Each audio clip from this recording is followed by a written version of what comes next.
한국 전통문화에 의해 YCN 시청자 여러분 안녕하십니까? 서현지 MC입니다. 오늘도 한국국악교육원 이인원 원장님 모시고 말씀 나눠보도록 하겠습니다. 원장님 안녕하십니까? 네, 안녕하세요. 한국국악교육원에서 원장을 맡고 있는 이인원입니다. 반갑습니다. 오늘은 전통문화에 의해 네 번째 시간으로 한국 상고사와 한민족의 시원이라는 제목으로 말씀 나눠보도록 하겠습니다. 저번 시간에 중국의 황제 헌원과 배달국의 치우천왕이 수십 번의 전쟁을 했다고 했는데 이 배달국이라는 나라가 실제로 존재했었나요? 네, 그렇죠. 보통 우리가 이제 배달의 민족이라고 많이 들어보셨죠? 배달의 민족 또는 뭐 배달의 나라, 배달의 자손이라든가 이런 얘기를 많이 하는데 이거는 이제 그런 나라가 그런 이름이 사실은 실존을 했다는 얘기죠. 그거에 우리 지금 한민족이 그거에 자손이라는 얘기거든요. 그래서 이 배달이라는 말은 실제로 이제 존재했던 거고 실제 이름은 배달국이 맞아요. 그래서 배달국이라는 이름으로다가 이제 자리를 했는데 이 배달국이 어디에 자리를 잡았느냐 하면은 지금의 이제 만주 지역과 그 한반도에 걸친 부분을 갖다가 이제 자리를 잡았는데 이것이 이제 저번 시간에 얘기했던 그 요하 문명 얘기했었죠. 네. 이 부분과 정확히 이제 일치하는 거예요. 그래서 이 요하 문물에서 이제 문명에서 발굴된 유물들이 중국의 그 황하 문명보다 약 한 2000년에서 3000년 정도 앞서 있다고 하거든요. 그래서 여러분들 그 세계 4대 문명이라고 많이 들어보셨죠? 네. 이제 뭐 황하 문명, 중국의 황하 문명, 그다음에 메소포타미아 문명, 이제 유럽 문명의 시초가 되는 거죠. 메소포타미아 문명, 그다음에 중동의 그 이집트 문명, 그다음에 인도의 인더스 문명. 이런 것들이 이제 그 세계 4대 문명인데 이런 것보다 약 2000년에서 3000 앞선 문명이 바로 요하 문명이라는 거예요. 그래서 앞으로 아마 세계사가 이런 유물들이 이제 앞으로 발굴이 되고 역사가 정립이 되면 세계사가 다시 써야 되지 않을까 이렇게 생각을 하는데요. 이 요하 문명에서 이제 발견된 것은 중요한 거가 세 가지가 있는데 그 첫 번째가 제천단으로 쓰였던 이제 대규모 피라미드가 발견이 됐고 또 옥으로 만든 옥귀걸이 이런 이제 기물들이 발견이 됐고 그다음에 비파양 동금 같은 이제 청동기 유물 이런 게 이제 주로 많이 발견이 됐어요. 근데 여기서 발견된 이제 피라미드는 그 규모가 가로 세로 한 60m, 높이는 한 7층 높이 정도 되는 그런 피라미드가 이제 발견이 많이 됐는데 이 조선 연대가 그 메소포타미아의 우르 지역에 이제 이런 피라미드가 많이 있어요. 그것보다 한 1000년 정도 앞서 있고 이집트 피라미드보다도 1000년 정도 앞선 걸로다가 이제 지금 추정이 되고 있어요. 그게 뭘 다 추정이 되냐면 이제 탄소 연대 측정에 의해서 이제 그렇게 추정이 되고 있는데 또 여기서 옥으로 만든 이제 옥귀걸이가 발견이 됐는데 이 옥귀걸이가 왜 중요하냐 하면은 금으로 만든 귀걸이는 많이 우리가 알 수가 있죠. 네. 근데 옥을 갖다가 가공하는 기술은 또 훨씬 또 어려운 거라 그래요. 그래서 옥귀걸이가 이제 여기서 많이 발견이 됐는데 이거는 이제 세계 최초로다가 인간이 만든 옥귀걸이로서는 처음으로 발견이 된 거라고 그래요. 그리고 이것과 똑같은 옥귀걸이가 강원도 고성이라든가 전라남도 이제 여수에서도 발견이 돼서 이미 이런 기원전 수천 년 전에 이 한반도에 이런 그 나라가 존재했고 이게 단일 문화권이었다는 것을 이제 얘기를 하고 있죠. 또 이 비파형 동검이 또 발견됐는데 이 동검들도 한반도와 요동 지방에서 골고루 발견이 되고 있어요. 이거는 중국 본토에서는 발견이 되고 있지 않기 때문에 이 요하 문명의 주인공이 중국이 아니라는 것이죠. 중국이 한족이 아니라 한민족이라는 것을 말해주고 있다. 그 한민족의 주인공인데 그때 나라가 배달국이었다. 이런 것이죠. 그러면 고조선은 단군 왕검이 세웠다고 알고 있어요. 근데 배달나라는 누가 세웠나요? 네, 이건 이제 배달나라를 이어받은 것이 이제 그 단군 안검이고, 이 배달나라는 이제 환국 시대 이후에 이제 만들어진 나라인데, 환웅이 이 배달국을 건립을 했다고 알려져 있어요. 그래서 환웅이 이제 신시에다가 도읍을 정하고 나라를 여는데, 그 나라를 연 날이 10월 3일이에요. 10월 3일. 어서 많이 기억이 나죠? 뭐죠? 개천절 네, 아닌가요? 맞아요. 예. 그래서 10월 3일이 이제 우리 개천절이라고 기념을 하고 있는데, 그것은 뭐냐면 단군 조선, 고조선이 나라를 연 것이 10월 3일이라 해서 개천절이라고 하는 거거든요. 근데 이 배달국을 갖다 연 날이 똑같은 10월 3일이에요. 왜 그랬을까요? 굉장히 흥미로운데요. 그렇죠. 그러니까 10월 3일이 배달국 때 먼저 만들어진 거예요. 10월 3일 개천을 했는데, 이제 고조선이 이 배달국의 이것을 맥을 이어받아서 만들어진 나라이기 때문에 그 10월 3일 개천절을 똑같이 따서 10월 3일 날 단군 고조선을 개천을 하게 되는 거죠. 그래서 이 개천일이 똑같아요, 날짜가.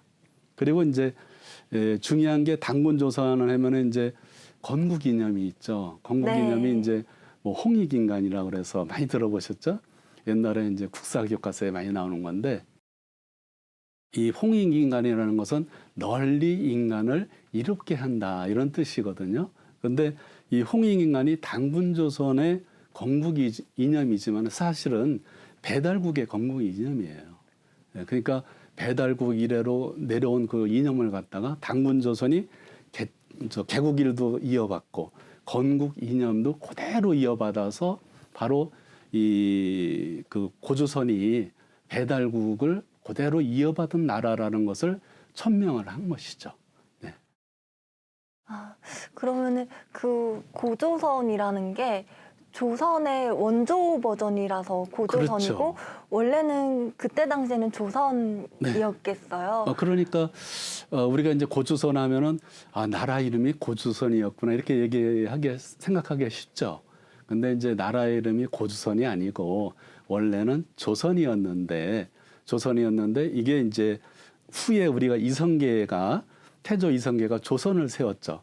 그러면 네. 옛날 조선하고 이 조선을 비교를 해서 이제 해야 되는데, 또 말이 똑같으니까, 국호가 똑같으니까 앞에다가 고자, 옛날 조선이라서 고조선이라고 이렇게 붙인 거예요. 그래서 이 조선이라는 나라는 고조선을 국호를 이어받은 것이고, 고려라는 나라는 고구려의 국호를 이어받은 것이고, 또 한국이라는 나라는 어떤 국호를 이어받았을까요?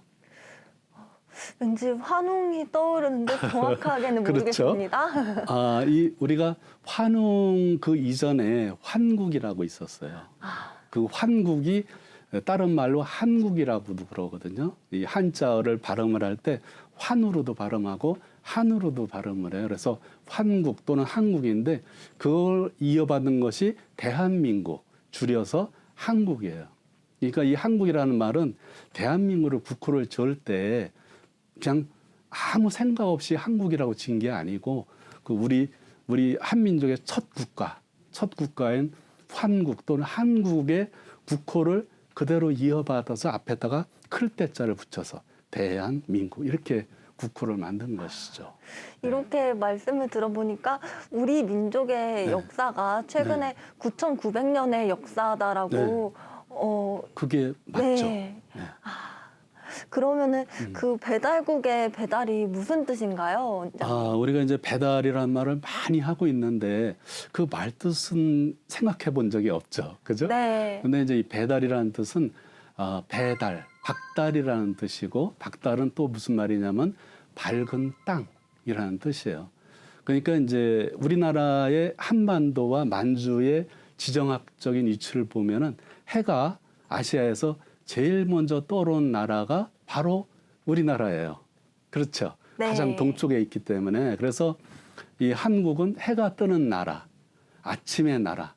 그래서 박달이라고 얘기를 하는 거죠. 그러니까 밝은 땅, 해가 처음에 뜨는 동쪽의 나라. 이런 뜻을 이제 갖고 있는 것이죠. 우리나라가 활 잘 쏘는 민족이라고 그렇죠. 동쪽에 활 잘 쏘는 네. 민족이라고 동이족이라는 그렇죠. 말도 있는데 네네. 그 비슷한 맥락인가요? 그렇죠. 맥락이 동이족이라는 게 이제 사실은 중국 민족의 입장에서 자기네들이 중화 사상이라고 있잖아요. 자기네들이 네. 세상의 중심이다. 그래가지고 동쪽에 있는 동이족, 뭐 서쪽에 있는 뭐 무슨 족, 뭐 이렇게 이제 얘기를 했었는데 이 동이족이라는 말은 동쪽에 있는 이자는 이제 활을 잘 쓰는 큰 활을 다루는 민족 이런 뜻이에요. 그래서 우리가 이제 양궁 같은 거 보면은 세계를 완전히 제패를 하고 있죠. 그렇죠. 정말 활을 잘 쏘는 민족이죠. 이것이 아주 옛날서부터 가장 그 활 잘 쏘는 민족으로 이름을 떨쳤다는 얘기죠. 그래서 지금도 보면은 이제 우리 국방부를 갖다가 한국의 국방부를 외국 사람들이 뭐라 그러냐면 포방부라 그래요. 왜 그러냐면 포를 갖다가 잘 쏘는 포를 잘 만드는 그런 그 나라라는 얘기죠. 그 포방부라는 말에는 또 뭐가 있느냐면 최근에 미사일이 중요하죠. 미사일이 뭐 막 대륙을 건너서 ICBM으로 해가지고 대륙간 탄도미사일이 되기도 하는데 이 미사일의 명중률이 우리나라 미사일이 이제 지금 현무 미사일, 현무 5까지 지금 개발을 하고 있거든요. 근데 우리 미사일의 명중률이 어마어마하게 높아요. 근데 네. 우리나라가 아마 최초로 배에서 네. 그 포탄을 쏜 나라가 아닌가. 그렇죠. 그 네. 저번 시간에 배웠듯이 네. 그 거북선 네. 그것도 같은 맥락이죠. 그렇죠. 배에다가 포를 장착해가지고 그 쏘는 그 거북선의 그런 것이 그 당시에는 최첨단 무기였던 것과 똑같이 지금 우리 미사일의 명중률은 거의 뭐 몇 센치 오차 정도를 낼 정도로 이게 어마어마한 명중률을 갖고 있다 그래요. 그래서 확실하게 이 한민족은 이런 포탄이라든가 이런데 활, 뭐 이런데 정말 특별한 장점을 가지고 있다. 이렇게 얘기를 할 수 있을 것 같아요. 그러면 이 배달국을 이어받아서 고조선을 만든 단군왕검은 어떤 네. 인물인가요, 원장님? 당군왕검이 아마 하늘에서 내려올 수는 없겠죠. 그죠? 이 네. 사람인데 우리는 이제 당군 신화라 해서 이 당군왕검이 무슨 신인 걸로 생각을 하고 있어요.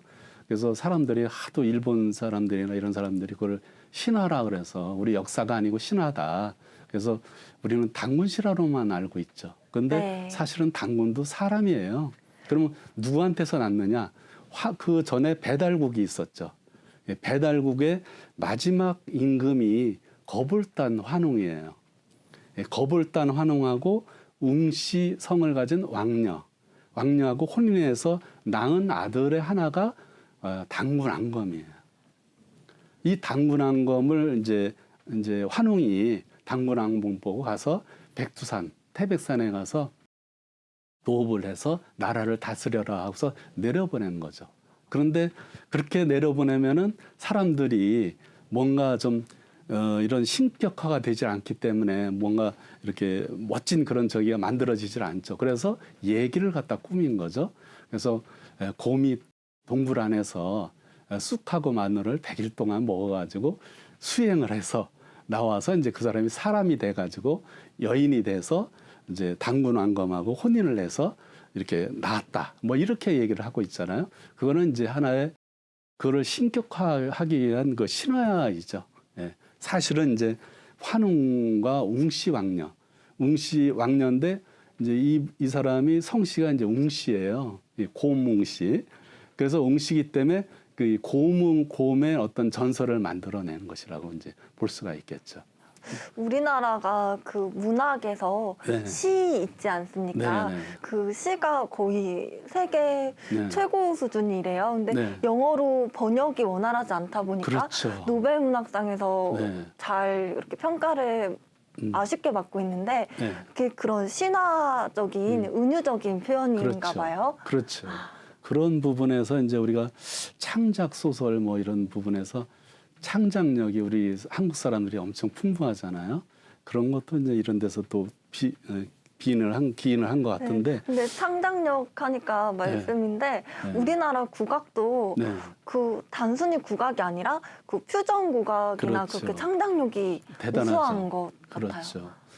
우리 이제 조선 시대 때 보면은 종묘제략이라고 있죠. 이 종묘제략에 사용된 악기가 국악기만 사용이 됐을까요? 그렇지 않죠. 네. 국악기에다가 중국악기, 또 저 서역에서 들어온 악기, 이거를 다 합쳐서 우리 악기처럼 해서 만든 것이 이제 종묘제략이라는 음악이에요. 그러니까 우리나라 사람들이 이렇게 다른 나라 악기들을 이렇게 끌어들여서 수입해 가지고 우리나라 악기화하는 이런 그 창작력이 대단하다고 볼 수밖에 없죠. 아까 원장님께서 네. 한국이 네. 그 환국이라는 것을 한자로 발음을 하다 보니까 네. 한국으로도 되고 한국으로도 되고 네. 그래서 그 우리가 지금 대한민국이라는 국호도 네. 네. 한국에서 나온 그 환국에서 나온 거라고 하셨는데 네. 이 한국이라는 나라가 있었다는 거를 사실상 좀 처음 들어봐요. 그렇죠. 아마 뭐 여러 이제 방송을 보시는 분들도 아마 처음 듣는 분들이 아마 많이 있을 거예요. 그래서 우리가 이제 한민족 하면은 뭐 9,000년의 역사 또 1만 년의 역사를 가졌다고 그러는데 대략적으로 약 9,000년 정도 전에 이제 나라를 세웠다고 보거든요. 그것이 어디에다 세웠느냐? 그 시원이 바이카로로 얘기가 되고 있어요.